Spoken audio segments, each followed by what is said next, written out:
Unia exposed the shipyard's untouchable hero, then her father locked her out like she was the shame. 11 years later, her son asks one question that forces her back. In the town she fled is hiding a missing girl no one dared to name. Welcome to Deb's Story Haven. Before we begin, drop a comment with the city you're watching from. When it ends, rate it from 0 to 10 and tell us what hit you the hardest. Now sit back because some doors don't just close. They come back to collect. The sun had barely touched the bayou horizon when Unia Kincaid's name began to stretch across mouths like it was some filthy thing people were afraid to taste but couldn't stop whispering. At the gas station, at the shipyard gate, in the pews before service, the story traveled faster than truth ever could. They said she made it up. They said she wanted attention. They said no real Kincaid girl would ever dirty the family name like that. Blaze Rourke, after all, wasn't just the foreman. He was Bayou Lamarck's polished promise, the man who bought flowers for his mother and prayed loud at Sunday service. No one wanted to believe what Unia had put in writing.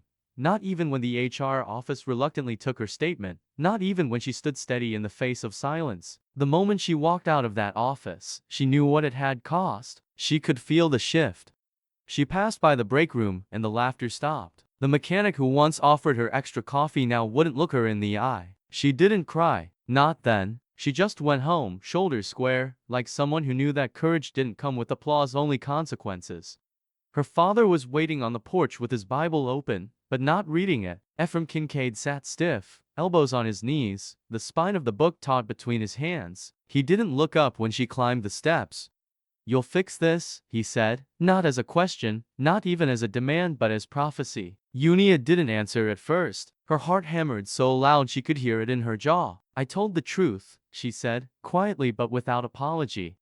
Ephraim finally met her eyes, and the chill in them was colder than anything Bayou winters could manage. "You will go to the pulpit on Sunday and say you were mistaken," he said. "You were confused. You overreacted. And you'll ask for forgiveness, publicly." The words tasted like mildew, rehearsed, bitter, and meant for swallowing. "I won't lie to save a man like him," Unia said, voice rising with a tremble she couldn't hide. Ephraim stood slowly, as though he were rising from a grave. "It's not about him. It's about us. What you did made people talk. You've shamed this house." Unia took a breath, one final breath as someone who still hoped she could reach him. "Then maybe this house should be ashamed."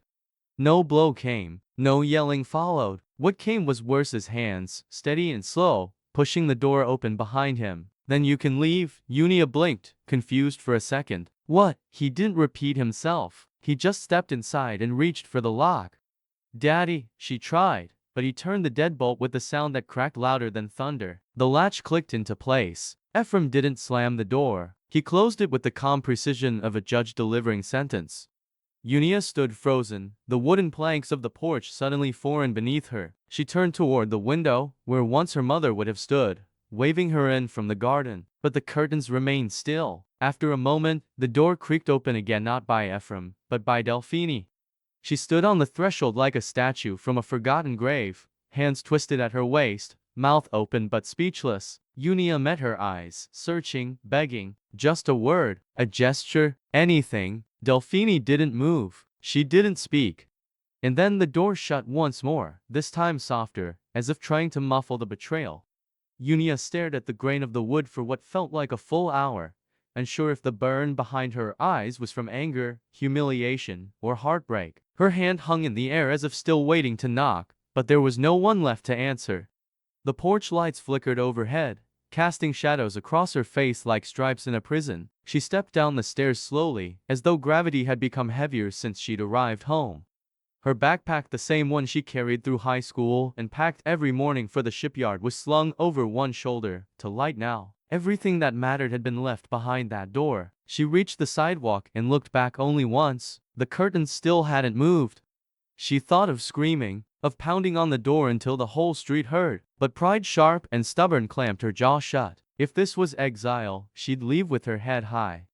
At the corner, the air felt thicker, like it was trying to pull her back. A neighbor's porch light turned on, then off, like a flicker of pity too brief to matter. She walked past it, past the street sign where her name was carved in crude teenage love years ago. It mocked her now. Her footsteps echoed louder than they should have, or maybe that was just the emptiness behind them. With every block she walked, Bayou Lamarck reshaped itself into something unfamiliar. The same town, but crueler, and yet, even then, part of her waited for her mother to come running, for someone to shout her name, for any proof that love still lived inside that house. But nothing came, just the whir of cicadas and the distant bark of a dog that didn't care who left or stayed. Unia's throat tightened until she had to stop walking. She bit the inside of her cheek hard enough to taste metal. No tears, she told herself. No tears. If they wouldn't cry for her, she wouldn't cry for them. At the edge of the neighborhood, where the sidewalk gave way to gravel and the streetlights grew lazy, Unia paused. She looked down at her sneakers scuffed, soaked in shipyard grime, and then up at the stars, half hidden behind thick summer clouds. Her body ached with a weariness that went deeper than muscles. She wanted to collapse somewhere, but there was no somewhere, only forward. She shifted the weight of her backpack, rolled her shoulders, and took a breath that hurt. Then she whispered something to herself, not a prayer, not a plea, just a vow made in the bruised voice of someone who had finally stopped begging. I'll never come back. Her voice cracked, but she didn't repeat it. She didn't have to. The sentence had been spoken, and the that damn door had answered it with silence. Unia stepped into the humid dark, not knowing where she was going, only that it couldn't be back. And the house behind her, once white and full of gospel songs, remained still, the door locked, the porch empty, and her mother's silence still hanging heavier than the Mississippi air. Bayou Lamarck did not just turn its back on Unia Kincaid. It erased her like a stain it didn't want to admit had ever existed. Her absence wasn't mourned or even noted. It simply made the town neater, quieter, more comfortable for everyone else. Within 2 days, no one at the shipyard said her name aloud. By the end of the week, even the HR manager who took her complaint walked past her on the street like she was some stranger that made his conscience itch. With nowhere else to go, Unia settled on a crooked bench near the port that leaned hard to the left, like it, too, had given up on being useful. She curled up at night with her backpack pressed to her stomach like it could guard her from hunger. It couldn't. The first time she went a full day without eating, she drank water until her belly ached, hoping to stretch out the illusion of fullness. Her stomach grumbled so loud it embarrassed her. She tried to laugh it off to no one. By the second day, she learned to take tiny sips, swishing the water before swallowing to trick her body. It didn't work, but it made her feel like she had some kind of control. She didn't beg, not once, but desperation taught her how to read people fast. The morning shift workers ignored her completely, sliding past her like she was part of the bench. The night shift, though, that was different. One night, close to midnight, the convenience store across the highway flickered with half-lit neon, and Unia dragged herself inside just to feel air conditioning on her neck. The cashier was a girl maybe a year younger than her, all nervous hands and tired eyeliner. She glanced at Unia, then at the mirror, then back at the register like the moment hadn't happened. Unia didn't ask for anything, just lingered too long by the snacks before pretending to browse lip balm she couldn't afford. As she walked out, the girl's voice called, flat and fast, "Hey, forgot this." A sandwich, wrapped and warm, slid across the counter toward her. Unia turned, startled. "It's a register error," the girl said without looking up. "Happens all the time." She didn't smile. Neither did Unia. But she took it, muttered a thank you that barely escaped her throat, and stepped into the dark with a pulse pounding like she'd just stolen something. She ate half, saved the rest, and kept the wrapper, folding it into a square no bigger than a coin, because proof of kindness was rare currency. It rained on the third night, not a storm, just that annoying drizzle that soaked everything without drama. Unia tried to sleep anyway, curling tighter, arms over her head, backpack beneath her neck. Her hoodie was already damp. By 2 in the morning, she was shivering so hard her teeth knocked. She wanted to cry, but the tears wouldn't come, or maybe they had, and the rain just made it easier to pretend otherwise. That was when the sound of an old pickup truck drifted closer, slow and cautious. Unia didn't look up at first. People didn't stop for her. They honked, they shouted. They pretended not to see, but this truck didn't pass. The door creaked open. A voice, low, calm, and male, spoke first. "You hungry?" Unia didn't move. She only sat up a little. That was when the second voice, softer and female but firm, called out from the passenger side. "You don't have to talk, just come sit." Something in her tone cut through Unia's fear. It wasn't pity. It wasn't performance. It was command. Like she wasn't offering charity, she was offering a seat at the table. Yunia rose slowly, arms stiff, every joint aching from hours in the cold. She didn't know if she should run, but her legs carried her to the truck before her brain caught up. She hesitated by the passenger door. The woman inside reached across and pushed it open. "I'm Mrs. Tran. This is my husband." "Don't ask me his first name. I won't say it." Her accent was clipped, her eyes sharp behind thin-rimmed glasses. Her husband nodded once. His hands rested calmly on the steering wheel, fingers thick with calluses. Yunia got in, said nothing. They didn't ask where she was going. They didn't ask why she was alone. They just drove in silence until the lights of a roadside diner blinked into view, a squat white building beside the highway with plastic letters on a sign that read Tran's 24-hour kitchen. They parked. Mrs. Tran opened the diner with keys jingling like she owned time itself, flicked on the lights, and pointed Yunia to a booth. "Sit. Eat. Then we'll talk." Yunia sat. They brought her a bowl of pho so hot it burned her tongue, but she didn't stop eating. She hadn't tasted real food in 3 days. They didn't watch her like a project. They just busied themselves behind the counter, whispering in Vietnamese while Yunia let her body remember what being fed felt like.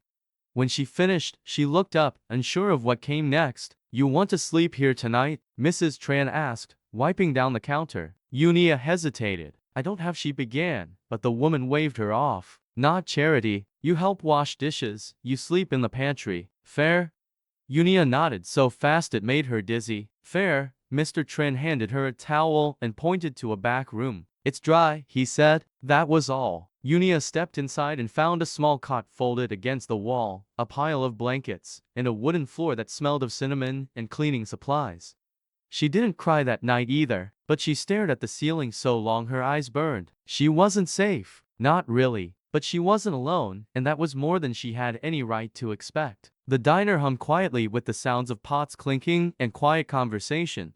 She fell asleep with her shoes still on, backpack tucked beside her, and the faint sound of Mrs. Tran humming a melody that didn't belong to this country, but somehow made Yunia feel less foreign in her own skin. Bayou Lamarck would not remember her. It would not whisper stories about where she went or who she became, but that didn't matter anymore. Yunia had found something better than memory, a beginning. The bench that had learned her name, the only place that ever bore witness to her silence, would sit empty now, gathering dust and rain and time. She never said goodbye to it, never looked back. As far as she was concerned, it had done its part. It held her long enough for mercy to find her. On one of the worst nights of her life, that splintered bench gave her a place to break quietly, and the next morning, she didn't wake up to the sound of ridicule or rejection, but to the scent of rice steaming in the kitchen and Mrs. Tran's voice calling from the hallway, "Hurry, girl. Dishes don't wash themselves." And in that moment, Yunia smiled, tired, worn, but real, because someone expected her to show up. That was enough.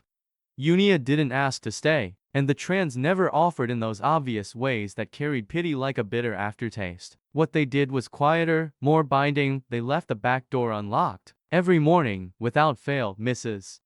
Tran barked orders as if Yunia had always been part of the diner's lifeblood. "Hands," she'd call from the kitchen, and Yunia would rush in, rubbing sanitizer into her palms before grabbing a stack of plates or tackling the sink filled with suds and silverware. There were no welcome speeches, no hugs, but in that absence of softness came something steadier, structure. Mrs. Tran taught her how to hold herself straighter, how to cut vegetables quickly without nicking skin, how to smile at customers just enough to earn tips, but not so much that they mistook her for someone available. Yunia learned that the woman didn't believe in days off, excuses, or skipping breakfast. "Eat first, then work," she'd mutter every morning, sliding a rice bowl in Yunia's direction, her eyes daring her to disobey. Yunia obeyed. She didn't know what she was earning: respect, maybe, or just another day of shelter, but whatever it was, it mattered. And it was hers. She began to show up before dawn, not because she was told to, but because something in her needed the rhythm. Her hands ached more days than not. The sink was always too hot or too cold, and sometimes she scrubbed until her knuckles bled. She never complained. When her fingers got too raw to touch the steel pans, Mr. Tran handed her a pair of rubber gloves without saying a word. She took them like a soldier receiving armor. The routine hardened her, but not in the way Bayou Lamarck had. There, hardness meant closing up. Here, it meant building muscle. By her second week, Yunia could balance 2 plates in one hand while wiping a table with the other. Mrs. Tran never said good job. She just stopped watching so closely. That small shift felt like a badge of honor. The storage room she slept in wasn't cozy, but it was safe. It smelled like rice sacks and bleach, and she shared it with mop buckets and folding chairs, but it had a lock, and it had a cot, and most nights that was enough to cry into her pillow without fear. Not out of sadness, at least not only, but from the sheer relief of not being outside anymore. Every new task she learned felt like a brick laid in something that might one day resemble a future. Mr. Tran was different, quieter, almost invisible in the way men sometimes are when they carry too much grief. He rarely spoke to Yunia unless giving direct instructions: rotate the stock, fill the soy sauce bottles, check the delivery slips, but he watched. Not in a threatening way, more like he was waiting to see if she would last. One night, after the last customer left and the floor had been swept, he placed a small, spiral notebook on the counter beside a freshly sharpened pencil. Then he walked away. No words, no explanations. Yunia stared at it, confused at first, but when she opened the first page and saw it blank, utterly clean, she understood. This wasn't a ledger, it was permission, a place to exist. That night, after Mrs. Tran had gone to bed and the dishes were done, Yunia took the notebook to the pantry and wrote her name. Just that, Yunia. Then again, Yunia Kincaid. Her hand trembled a little. Seeing her name in ink made it real again. Not a curse, not a slur whispered in church corners, but a name that belonged to her. She flipped to the next page and began to sketch roof lines, support beams, cross-sections of the diner ceiling she had memorized. She didn't know why, only that it felt like drawing the inside of her own ribs. In the days that followed, the notebook became a private ritual. She didn't write feelings. She wasn't ready for that, but she drew the structures of houses, of shelters, ones that could stand against hurricanes. It became a quiet obsession. Every spare minute she had, she drew. When Mrs. Tran noticed, she didn't comment. She just began leaving a pencil sharpener near the sugar jar, like it was as ordinary as salt. One morning, after Yunia hesitated to long over her eggs, Mrs. Tran shoved two chewable vitamins into her palm. Your face is dull. Eat. You need iron. Yunia didn't argue. She chewed and swallowed, feeling like a child, but also somehow like a person worth keeping healthy. The woman never asked where Yunia came from or what had driven her to that bench. She didn't need to.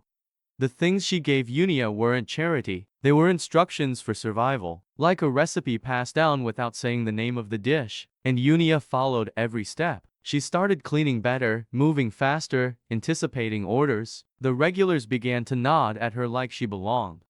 And in her room, by flashlight, she kept drawing, sketching homes with doors that stayed open and foundations that didn't crack under pressure. One evening, weeks later, a thin envelope arrived with the day's invoices. Yunia recognized the return address immediately, the community college she dared to apply to on a whim. Her fingers shook so hard when she opened it that the paper tore at the edge. Accepted. The word floated on the page like a sunrise she wasn't sure she could believe in. Her breath caught. She didn't even realize she dropped the envelope until Mrs. Tran picked it up off the floor and scanned it silently. You going? She asked, her voice unreadable. Yunia nodded, unable to form words. Good, Mrs. Tran said. Then, without flourish, she slipped a small wad of folded bills from under the sugar jar and pushed it across the counter. Yunia stared at it. I can't, she began, but the woman cut her off with a look so sharp it silenced her. It's not a gift, Mrs. Tran said. It's a loan you'll forget to repay. Yunia picked up the money slowly, her fingers trembling around the edges. She didn't say thank you. She couldn't. Instead, she turned, went into the pantry, and sat with her back against the flour bins, crying so hard her ribs hurt. She stayed there a long time. Mrs. Tran never came looking. She didn't need to. Some women don't follow. They wait, knowing you'll return when you're ready. And Yunia did return. The next morning, red-eyed and sore, but ready, she showed up an hour early and started prepping before anyone asked. Mrs. Tran said nothing. Mr. Tran handed her the usual apron. Everything continued. That was how they cared, by letting you move forward without dragging yesterday behind you. The diner never demanded confessions. It never asked what you'd done or what you'd lost. It only asked that you show up and do the work. And in that silence, Yunia found something sacred. She didn't need to explain herself to belong here. She didn't need to earn her place with her pain. She just had to keep going. And so she did. She washed the dishes, poured the coffee, folded the napkins with methodical grace. That night, when the diner closed and the chairs were appended on tables, Unia returned to the pantry, took out her notebook, and drew a new house, her house anchored deep in the ground, every beam exactly where it should be. Then she wrote her name again, Unia. This time, it didn't feel like she was trying to reclaim it, it felt like it had never been taken from her in the first place. The years that followed didn't come easy, they arrived like bricks Unia had to carry one by one, never dropped, never rushed. Mornings started before the sun, and nights ended with textbooks open on her lap and exhaustion threading through every muscle. Community college became her second home, and the draft room, her confessional. She studied like someone making up for lost time, eyes bloodshot from too many nights running calculations and erasing lines that weren't precise enough. There were moments when she nearly quit when the tuition deadline loomed or when her hands shook from fatigue, but the thought of that bench near the port kept her upright. She hadn't come this far just to survive. She wanted to build. To build things that could withstand the worst storms, like the ones that swallowed neighborhoods whole in the Gulf Coast. Her professors took notice of her grit, her sharp mind, and the way she refused shortcuts. Soon she became an apprentice for a firm that specialized in hurricane-resistant homes, and she dove into that work with quiet fury. Each beam, each nail, each foundational decision was a small rebellion against a world that had once told her she didn't belong. Unia approached design the way a survivor approaches memory, carefully, thoroughly, without room for collapse. Redundancy was her obsession. No single beam would carry more than it had to. If one part failed, another would hold. No weak links. She poured herself into projects for towns along the southern coast that had been gutted by wind and water. She walked through ruined houses with residents who cried in front of walls still damp from last year's flood. Unia never talked about her past. She listened, she measured.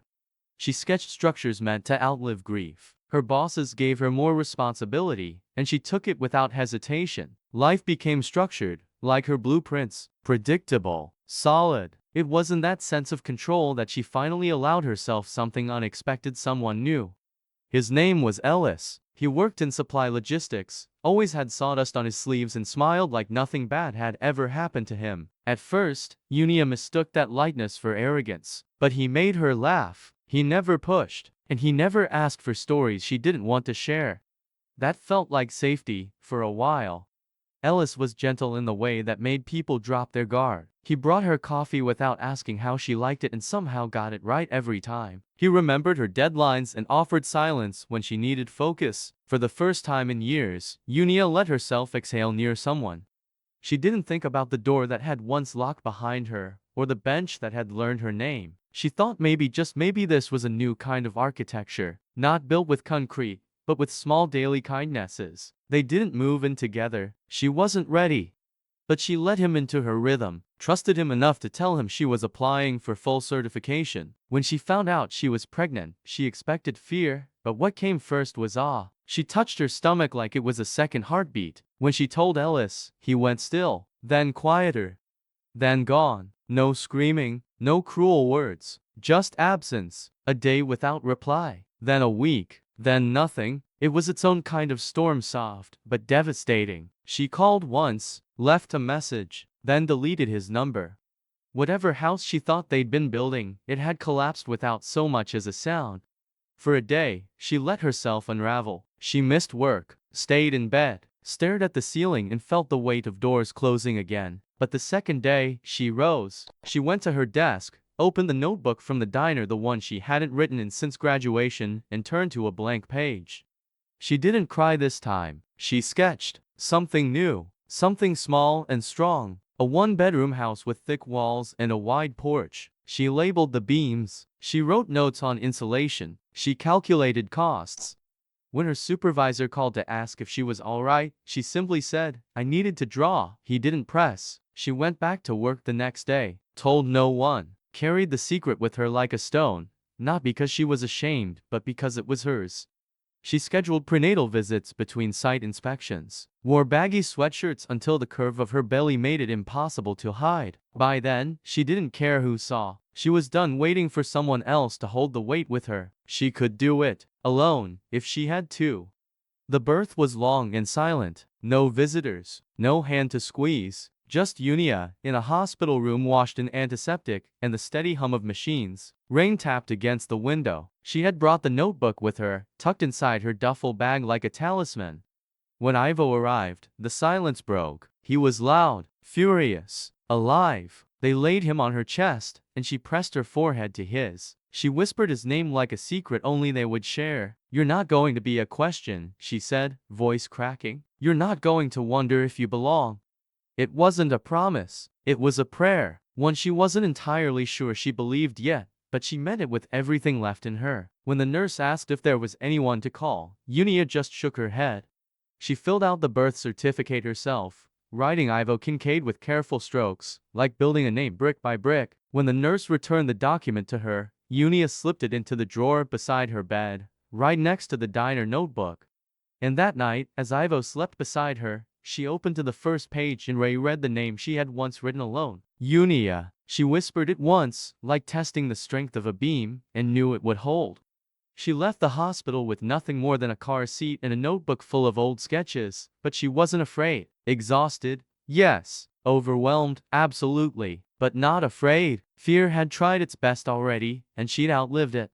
The apartment she returned to was small, second floor, with a draft by the window and a fridge that hummed aloud. But it had a lock she controlled. Ivo's bassinet sat beside her bed, and at night, she reached over to make sure he was still there, still breathing, still real. On the hardest nights when the exhaustion pooled deep in her bones and her eyes wouldn't close, she took the notebook out again. She didn't draw anymore, not yet, but she turned the pages, traced the lines she'd drawn with trembling hands back when she had nothing. Now, she had a son, a roof, a name. And on the edge of her dresser, tucked beneath a lamp, sat his birth certificate and the notebook side by side, like proof that she had built something no one could erase. Her body was sore, her mind frayed, but her foundation, her foundation was holding, and it would hold. Because she had already survived worse than exhaustion. Unia had always known Ivo saw more than most kids his age. From the time he could string sentences together, he asked questions that made her stomach twist. Not the wild, imaginative questions of most children, but the kind that came wrapped in quiet intuition, like he already knew the answer, but wanted to hear her say it. At 11, he had become even more attuned. He watched her when she spoke, not just listening to the words, but to the pauses. He noticed how her fingers fidgeted when certain topics came up, how she changed direction mid-sentence whenever anything brushed against her past. She tried to steer clear of conversations about roots, traditions, or extended family. It wasn't hard at first. He was content with their routines, with the life she built brick by brick, but everything shifted the day he came home with a sheet of paper folded in three. "We have to do a family tree," he said simply, as he dropped his backpack by the door. Unia froze mid-motion, her hand hovering over the sink. She managed a nod, not trusting her voice. He didn't press her that night. He just placed the paper on the kitchen table and went to his room, but the weight of it stayed there long after he did. The next evening, she found him sitting at the table again, the sheet flattened in front of him, a pencil in hand. Without saying a word, he wrote Unia Kincaid in bold letters at the bottom of the page. Then he drew two long lines branching upward, empty, waiting. Unia's throat tightened. The air felt too thick. She wiped her hands on a dish towel and approached slowly, heart pounding in a rhythm she hated. Ivo didn't look at her, just stared at the paper like it had betrayed him. Finally, he asked, "Who are they?" Unia tried to play dumb. "Who?" she whispered. "The two above you," he said. "The ones who made you. The ones who were supposed to be there." His tone wasn't angry, just steady to steady. That frightened her more than shouting ever could. He turned his face toward hers, and in that look, she saw the question that had been forming for years. "If I exist," he said, voice low but unwavering, "why don't I exist to them?" She sat down slowly, as if her body weighed more than it used to. Her mouth opened, then closed. There was no easy answer. There never had been. She thought of the door slamming, of Delphine on the porch, unmoving, of the way Beulah Mark swallowed people whole and then claimed they'd left on their own. She had tried to protect Ivo from all of it, the judgment, the shame, the cruel apathy, but she couldn't protect him from what he didn't understand. And right now, he didn't understand why he had no grandparents, no family stories, no photos and frames. "They made a choice," Unia said finally, her voice hollow. "A choice not to know me, which means not knowing you." Ivo's brow furrowed. "But why?" he asked. She exhaled, long and slow, because I told the truth about someone people wanted to protect. And because some people love their reputation more than their children, she didn't expect him to understand the depth of that, but she had to say it. He was quiet for a while. Then he picked up the pencil again and tapped it against the empty branches. So I still write their names, right? Even if they don't want me? That single sentence broke something in her, a thread she'd kept taut for over a decade. Yunia reached out, covering his hand gently. No, she said. You don't write names just because the space is there. You write them because they show up, because they love you, because they're part of your story. Ivo looked down, unsure. But I still want to know who they are. Even if they didn't show up, his voice didn't waver this time. It was soft but firm. Yunia didn't answer right away. Instead, she stood up and walked to the bookshelf in the corner. From behind a row of paperbacks, she pulled out a thin binder, the same one where she'd once kept her early blueprints, old letters, and forms she couldn't throw away. She flipped it open, found a photo that had somehow survived the years, her high school graduation. Ephraim in his suit, Delphine standing just behind him, tight-lipped and immaculate. Yunia herself stood in the foreground, cap tilted, smile uncertain. She handed it to Ivo. That's them, she said. And that's me before everything changed. Ivo studied the photo like he was trying to find the flaw in it. You look like you're not sure you belong, he said. She gave a soft laugh. I wasn't, not even then. That night, after Ivo went to bed, Yunia sat at the kitchen table long after the lights had dimmed. She stared at the family tree worksheet, now curled at the corners from use. She could still see the two empty branches, blank and expectant. Her hand hovered over the page for a long time, but she didn't write anything. Instead, she pulled her old notebook from the drawer, the one she hadn't touched in years, the one that held the weight of beginnings. She opened to a blank page, stared at it for a moment, then wrote a single sentence, I'm going back. The letters felt heavy, almost foreign, like trying on a coat you thought you'd thrown away. She didn't know if she was writing it for herself or for Ivo, maybe for both. But the moment the words hit the page, something shifted. It wasn't peace, not yet, but it was motion, a direction. And Yunia, who had survived storms both literal and human, knew that the worst thing you could do in silence was stay still. She closed the notebook, placed it beside the family tree, and whispered into the stillness of her kitchen, I'm going back. This time, she meant it. Yunia had prepared herself for something: awkwardness, confrontation, maybe even open hostility, but not for the ruin that greeted them. Bayou Lamarck was no longer the place burned into her childhood memory. It was wounded. Streets that once glowed with neat gardens and pastel fences were now warped, scattered with salt-washed debris. Power lines leaned like snapped ribs. Yards lay buried under layers of silt. Trees looked half-drowned. She drove slowly, tires crunching over broken shells and gravel, until the street sign stopped matching what she remembered. Ivo sat silently beside her in the passenger seat, eyes moving from window to window, absorbing every broken piece. He didn't speak, but Yunia could feel his thoughts thick in the air: curiosity, concern, confusion. It used to be different, she murmured, but even to her, it sounded like an excuse. When they turned the corner onto her old block, her breath hitched. The house still stood, technically, but it looked like something nature had tried to erase, and then changed its mind halfway through. The once pristine white paint was now a patchwork of mold and peeling gray. The porch sagged in the middle like a spine gone soft. And the front yard, her mother's pride, was now just a mess of salt-killed grass and collapsed fencing.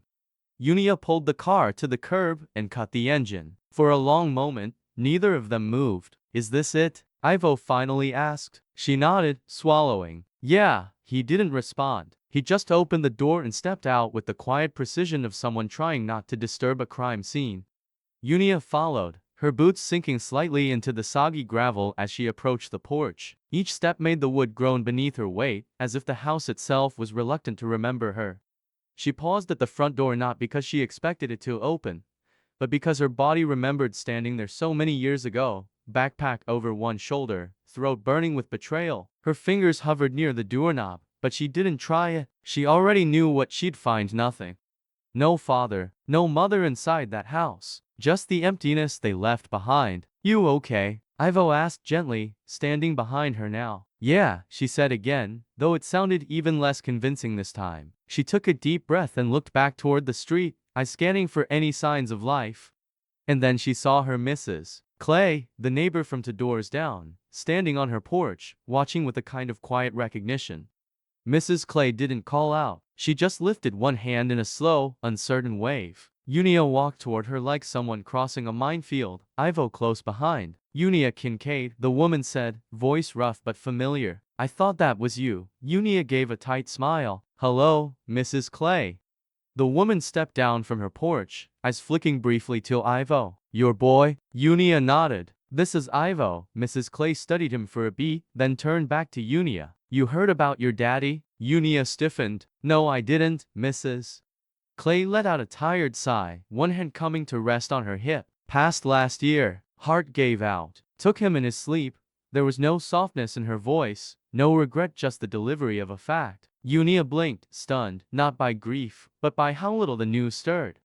Ephraim Kincaid towering, unyielding, loud in his silence gone. Just like that. Sorry, Mrs. Clay added after a pause, as if she'd forgotten the word. Your mama's still around. She don't stay in the house no more. It ain't livable. Trailers behind the church now. Preacher got her one after the last storm. Ivo glanced up at Unia, eyes searching. She didn't meet his gaze. Thanks, she said softly, and Mrs. Clay just nodded before retreating back to her porch without another word. Unia turned back to the house and stared for a long time, trying to feel something worthy of the moment. She expected rage, maybe, or satisfaction. Instead, all she felt was hollow. The door that had once been slammed in her face was now just warped wood, swollen from rain. It didn't hold power anymore. It barely held its hinges. So, that's where you lived? Ivo asked carefully. Yeah, she said again. A long time ago. He nodded, thoughtful, not pushing. His patience so eerily mature made her ache. She took his hand, squeezed it once, then let go. Come on, she said. We're not staying here. As they walked away from the wreckage of her childhood, Unia didn't look back. She had already seen everything she needed to see. They drove in silence for a few minutes until Unia turned the car toward the old church she barely remembered attending. She wasn't sure why she knew to go there, only that Mrs. Clay's words had struck something deeper than expected. Behind the church, the lot was half overgrown, but nestled into the corner, half hidden behind a dying oak tree, stood a battered trailer. It looked like something someone had tried to make invisible. Unia parked slowly, hands tight around the wheel. Ivo leaned forward, squinting. Is she in there?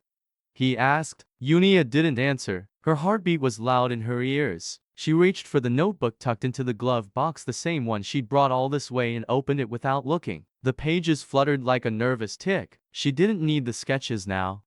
What she needed was something solid, a sign, a way forward. But all she had was the trailer, sitting there like a secret no one wanted to claim. Let's find out, she said, voice low. Ivo opened his door first. Unia followed, eyes never leaving the trailer's thin door.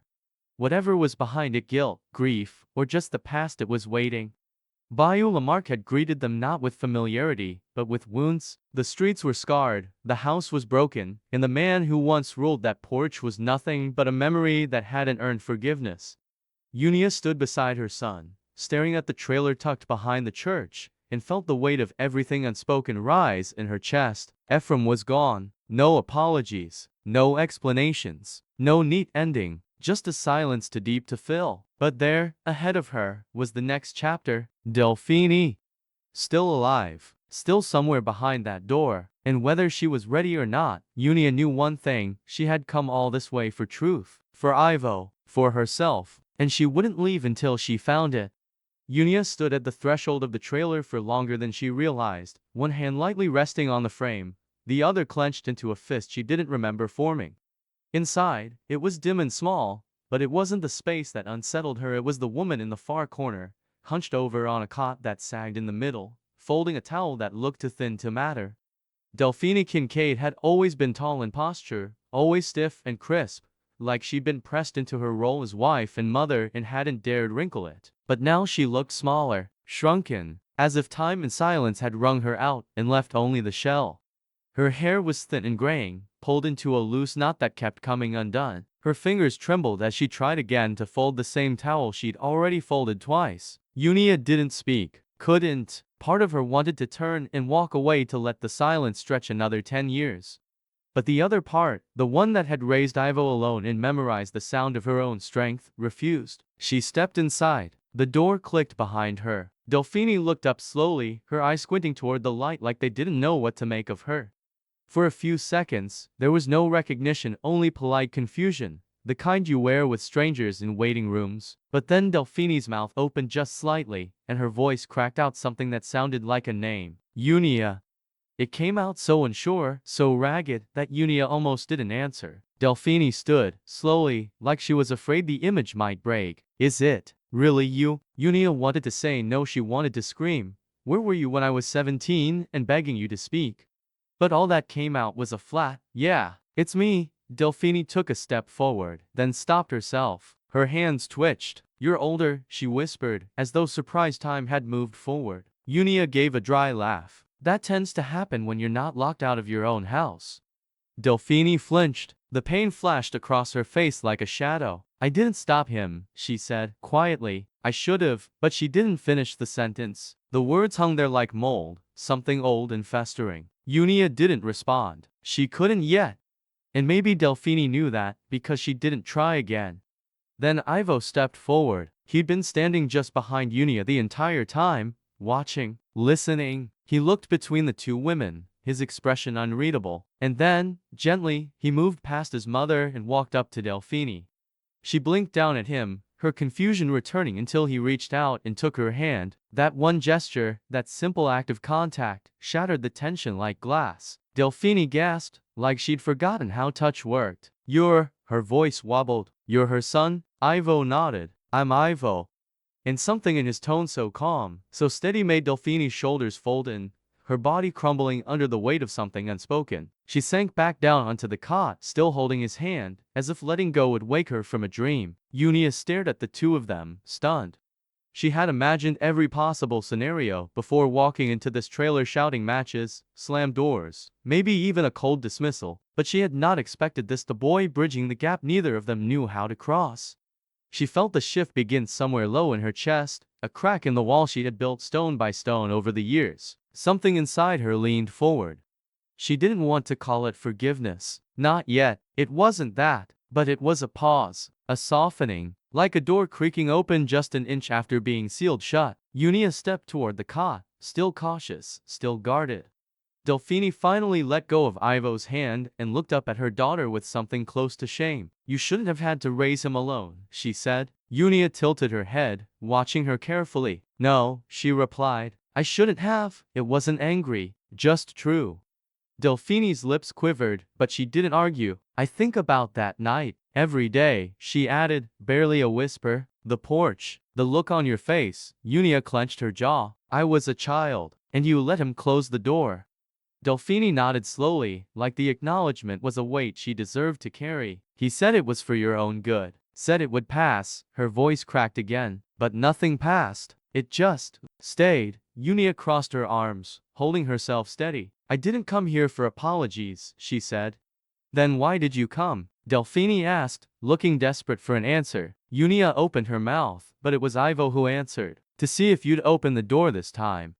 They sat together in the cramped space as the sun shifted angles outside the trailer. No grand revelations came, no magic healing words, but there was something in the silence that felt less cruel than before.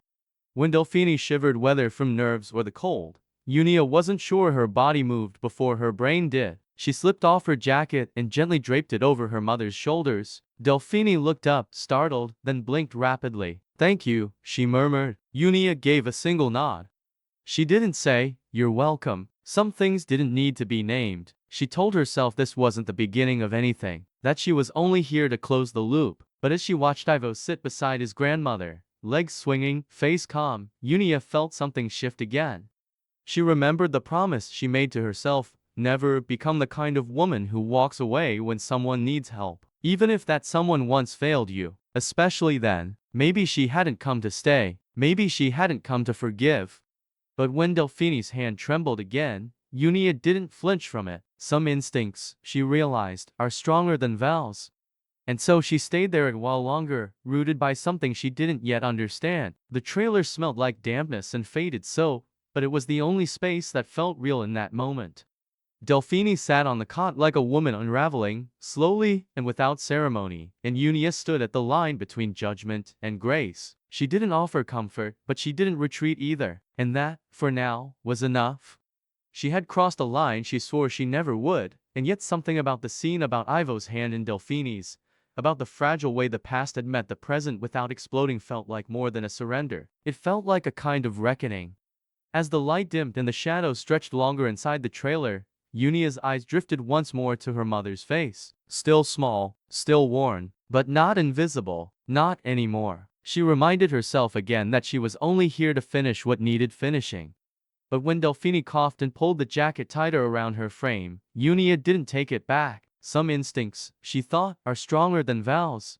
The days had started taking shape, slowly, cautiously, like a rhythm that might fall apart at the wrong word. Unia patched the leaking trailer roof with the same precision she used in her engineering work, measuring seams and sealing weak spots with practiced care.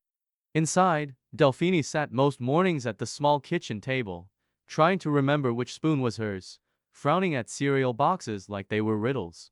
Ivo wandered the neighborhood with a notebook, sketching crude maps of Bayou Lamarck as if giving the town shape might explain why it had hurt his mother so deeply. No one said the word healing, but it hung there between them, fragile and unfinished.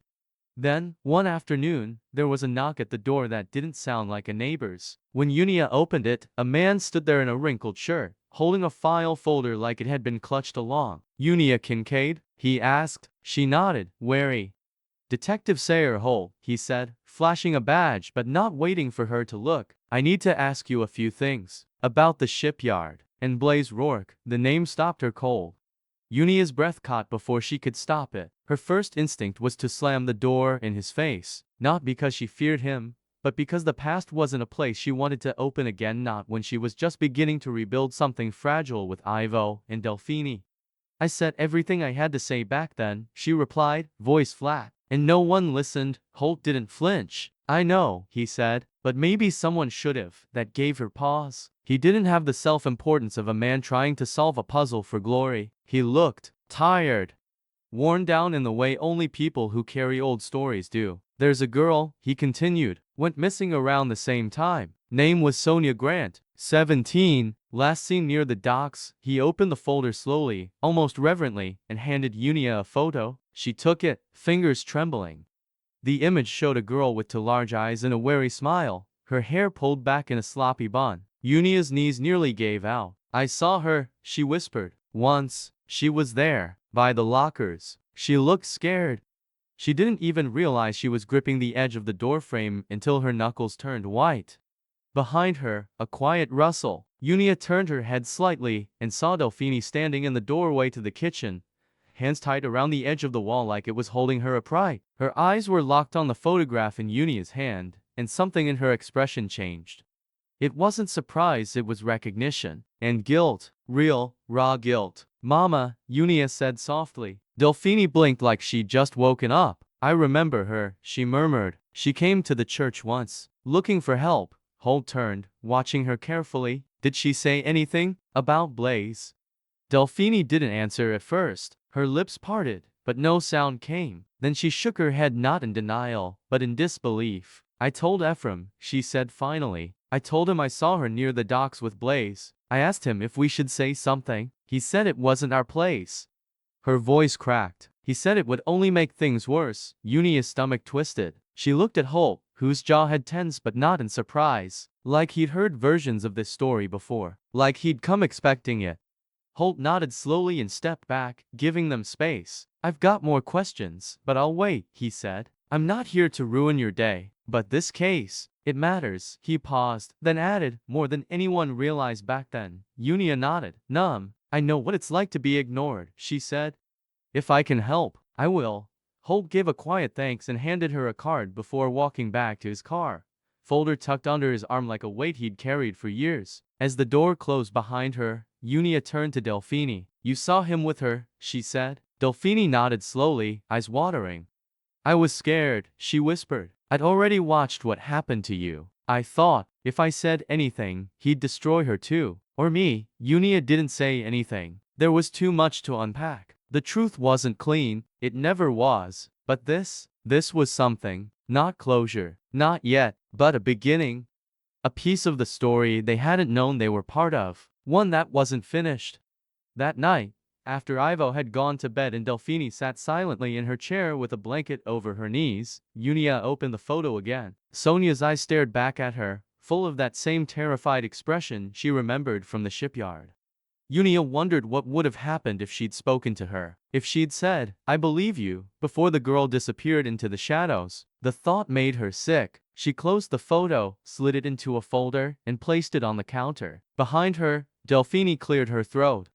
"I should have stopped him," she said quietly. Unia didn't answer. She didn't need to. Her silence was its own kind of acknowledgement. They were in this now whether they liked it or not. The past hadn't loosened its grip. It had simply waited. And now it was back, knocking with the face of a girl who never came home and a man whose crimes may have gone deeper than anyone knew. Unia looked at the folder, then at the door Holt had passed through. Something had shifted. A reckoning was coming, and she would not look away this time. Just as fragile routines had begun to form, Unia tending to the trailer's repairs with practiced hands, Delphine navigating small tasks like choosing her spoon or folding a towel, and Ivo tracing the borders of a town that once exiled his mother. Sayer Holt had appeared like a man haunted more by facts than ghosts. He hadn't come to save them. He hadn't come to accuse. He had come with a file full of silence that finally asked to be heard. And now, the truth clawed its way out of the dark. Unia stared at the photo one last time before sliding it into her notebook beside a name she had almost forgotten. Blaze Rourke. She'd tried to survive him once. Now she had the chance to stop him, not just for herself, but for the girl who had vanished without ever getting the chance. The storm came hard and fast, knocking out power before dinner. The trailer, already dim and cramped, fell into a thicker darkness that neither Unia nor Delphine tried to fill with flashlights. Instead, they sat in silence, Ivo curled under a blanket on the pull-out cot, already asleep, his breath steady. The wind outside howled against the walls, but inside, something quieter was stirring. Delphine sat in her chair, knees wrapped in a crocheted blanket, her fingers twitching against the worn fabric as if her body held a secret it couldn't contain anymore. Unia was across from her, one hand on a cup of lukewarm tea, the other resting on her lap, guarded but curious. "You ever think," Delphine started, her voice low and jagged, "how memory can rot in you, like fruit left along in a bowl?" Unia didn't answer, not yet. Delphine turned her face slightly, just enough that the pale moonlight slipping through the curtain outlined her profile. "I remember everything," she said, "except the parts I've begged God to let me forget." Her voice cracked at the end, and for once, Unia didn't interrupt. Something had shifted. The silence wasn't holding them apart, it was making room for something else. "I should have opened the door," Delphine said suddenly, the words falling out like a confession in church. "I should have run after you." Unia's chest tightened. "But you didn't," she replied, not unkindly, just truthful. Delphine nodded slowly. "Because I was scared. Because he told me if I chose you, I'd lose everything." Unia's eyes narrowed. "You mean Ephraim?" Delphine nodded again. "He used scripture like a blade, said a woman's duty was to obey, said rebellion was a sin, said defending you meant rejecting God." Her voice cracked again, and her fingers clawed into the fabric of her blanket. "I believed him. Or maybe I didn't. Maybe I was just too weak to fight." Unia didn't speak. She watched her mother unravel, thread by thread, until only a woman full of regret sat in her place. "I saw Blaze Rourke with that girl," Delphine said next. "Sonia. I saw him. Not once. Twice. First time was outside the shipyard. Second time was behind the church." Her voice trembled. She looked like she didn't want to be there. Unia's stomach clenched. "You told Ephraim?"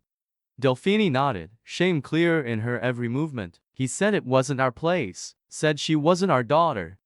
Unia stood, pacing now, the fury rising in her chest sharp and raw. "So he protected Blaze. Just like he protected his own pride over me." Her voice shook. "How many girls did he sacrifice on that altar of silence?" Delphine looked up at her with wet eyes. "I begged him, Unia. I did.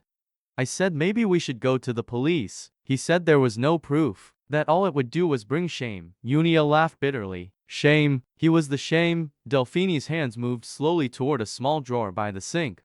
She opened it and pulled out an old hymnal, its spine cracked, its cover faded. "I kept something," she said. "I wasn't brave enough to speak, but I kept it." She flipped through the brittle pages until she found a folded note, yellowed with time. It's her name, the date. I wrote it down the second time I saw them. She handed the note to Unia, her hands trembling. Unia unfolded it slowly. It was scrawled in her mother's handwriting. Sonia Grant. July 18th. Dockside, near Locker 12. Unia stared at it, the air leaving her lungs like a punch. It was evidence. Not enough to convict, maybe, but enough to start a fire. She wanted to scream, to demand why this had stayed buried for so long, but the look on Delphini's face stopped her. The lines were deeper, the regret was alive. This wasn't just guilt, it was a slow suffocation. You kept this? Unia whispered. All these years. Delphini nodded. I thought, if anyone ever came asking, I thought I could finally do something right. Unia clenched the note in her fist, fighting back tears. She wanted to hate her, to scream about the porch, about the door, about the silence. But what stood in front of her wasn't the same woman who had let her go. It was someone older, smaller, worn thin by the weight of complicity. You should have spoken, Unia said, voice breaking. I know, Delphini's voice barely registered. But I'm speaking now. Unia closed her eyes, taking a breath as sharp as glass. She hated that it mattered, that even this small act stirred something resembling grace. Forgiveness didn't come easy. It wasn't warm. It wasn't instant. It was jagged and reluctant and soaked in grief. And in that moment, Unia understood that what she felt wasn't release. It was responsibility. She sat down beside her mother, still holding the note. They didn't speak again for a long time. The storm had passed outside, but the air inside was heavier than ever. Unia stared at the hymn book, the faded ink of a secret finally brought to light, and tried to make sense of the war inside her. She wanted to protect the girl she had been, the girl who waited on a porch and watched her mother choose silence. But she also saw the woman next to her, trying however late to do the right thing. You'll give this to the detective? Delphini asked softly. Unia nodded. Tomorrow. Her voice was hollow. And then, Delphini asked. Unia didn't answer, not because she didn't know, but because she finally understood there was no single answer. Forgiveness wasn't a door. It was a hallway, and you had to walk it, step by aching step. She looked again at the note, then folded it gently and placed it back in the hymnal, not because she wanted to hide it, but because some things needed to be carried before they could be released. Delphini's memory came and went in broken pieces, but her guilt, old and acidic, had perfect clarity. And in the storm's quiet aftermath, when the lights had not yet returned, she had finally chosen to speak. It wasn't redemption, it wasn't enough to erase the harm, but it was a start. She had given Unia something more powerful than an apology. She had given her the truth. And Unia, though furious and tired and splintered by the ache of what was never protected, took it, not gently, not gratefully, but with the full weight of what it meant, because real forgiveness isn't soft. It is heavy, it costs. The file Delphini kept hidden for years creased, faded, but damning became the hinge that turned the case against Blaise Rourke. Unia's testimony, long buried under shame and silence, now rang through court transcripts and press articles like a bell finally struck. When Detective Sayer Holt returned to Bayou Lamarque with a warrant in his hand, the town didn't look him in the eye. Not because they didn't believe Unia this time, but because they did, and that truth cut deeper than denial ever had. Blaise didn't go quietly. He had lawyers, excuses, and loyalists, but too many people had seen too much for too long. With the pressure mounting, other women began to speak. Unia watched their statements fill in the spaces she had once carried alone. When the arrest happened right outside the shipyard where everything began, Unia stood across the street, hands at her sides, heart steady. She didn't cheer, she didn't cry, she just breathed, deeper than she had in years. It wasn't triumph she felt. It was release, like her body had finally been given permission to stop holding itself upright through sheer rage. The trial didn't take years, but the weight of it aged everyone involved. By the end, Blaise was no longer just a man, he was a wound the town had kept bandaged and hidden, now finally exposed. The shipyard's pristine legacy collapsed under the weight of testimony, financial records, and the stories no one could unhear. Unia stayed in town until the verdict was read guilty on multiple counts, including the disappearance of Sonia Grant, but she didn't linger after that. Closure wasn't a stage performance. There was nothing more for her in Bayou Lamarque. When she packed the car, Delphini sat in the passenger seat, thinner and paler than before. The strain had taken something from her balance, her appetite, her remaining ease with silence. Ivo sat in the back, headphones on, watching the world blur by. They didn't talk much on the drive to Portland. There were too many things that words couldn't hold. But Delphine didn't ask to be dropped off elsewhere, and Unia didn't offer. Some decisions are louder when left unspoken. Mrs. Tran opened the door with the same unreadable face she'd worn the night she first offered Unia a booth and a bowl of pho. She didn't flinch when she saw Delphine. She simply nodded, stepped aside, and said, "There's tea in the kitchen. I made extra, no welcome, no explanation. Just a space that didn't require justifying your presence." Unia exhaled, the kind of breath that only came after surviving something that almost swallowed you whole. In the following days, routines formed with hesitant rhythm. Ivo started school. Unia returned to work remotely, reviewing structural drafts and zoning proposals, while Delphine wandered the small apartment like someone relearning how to inhabit a body. She folded towels with precision, arranged spoons like they were symbols, and apologized to often for things no one remembered. At night, Unia sometimes found her staring out the window, whispering old hymns as if they might rewrite memory. She didn't stop her. She didn't push. She let her exist, unfinished but trying. One Saturday, Unia came home from a meeting to find Ivo at the kitchen table, bent over a familiar sheet of paper, the family tree assignment that had started all of this. His pencil moved slowly, carefully. When she walked past, she saw her name written at the base, then his. And above hers, after a long, blank stretch, he had written Delphine Kincaid. He didn't ask permission. He didn't make it a gift. He just added it because it was true. Unia didn't comment. She only placed her hand gently on his shoulder. Ivo looked up and gave a small smile. "I figured," he said, "it doesn't have to mean everything. Just has to mean something." Then, below all the names, in slightly uneven handwriting, he added one final line: "Haven is who holds you up." Unia had to leave the room for a moment, not to cry but to feel it fully, without armor. The line was too simple to unpack, but it was the truest thing anyone in that household had ever said. That night, after Ivo went to bed and the quiet returned, Unia opened the notebook she'd once brought back from Bayou Lamar. It was full now, pages of sketches, numbers, memories, even tears that had wrinkled the corners. She flipped through them, slowly, stopping at one early drawing, a beam tucked beneath a crumbling roof. She had drawn it back when she was designing hurricane-resistant structures, obsessed with strength, afraid of collapse. And now, as she studied it again, she realized what she had misunderstood. The beam didn't need to be rigid. It needed to carry weight. It needed to bend. It needed to hold not just structure, but people, pain, history. She closed the notebook gently, as if sealing it didn't end the story, but acknowledged it had been carried.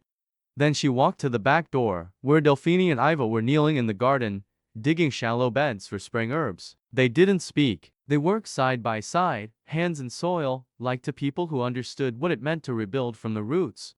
On that quiet spring morning, with the earth soft beneath her feet and her son's laughter trailing behind the thud of a trout well, Unia finally felt a catharsis, not as a grand event, but as a gentle arrival. A door that had once locked her out now stayed open. Delphine would never be the mother Unia needed. Unia would never stop wishing someone had chosen her sooner. But none of that erased what stood in front of her now: a family not perfect, but real. Not whole, but healing. A boy who believed truth belonged on paper. A woman who held shame in one hand and redemption in the other. And a daughter who had become a beam not because she never broke, but because she learned how to carry weight without crumbling. This wasn't a victory. It was something better. A haven. A house with doors open. A place built not on erasure, but on endurance. And Unia, for the first time in her life, didn't feel like she had to run. She sat on the steps, soil on her jeans, notebook in her lap, and watched the people she loved plant something that would take time. She let herself believe it would grow. What did you think of Unia's choice to come back after being locked out and erased just so her son could know the truth? And do you believe Delphine deserved a second chance, or was forgiveness too costly here? Leave your opinion in the comments. On a scale of 0 to 10, what rating would you give this story? Don't forget to subscribe to Deb's Story Haven and turn on notifications so you never miss the next emotional story filled with twists, hidden truths, and new beginnings.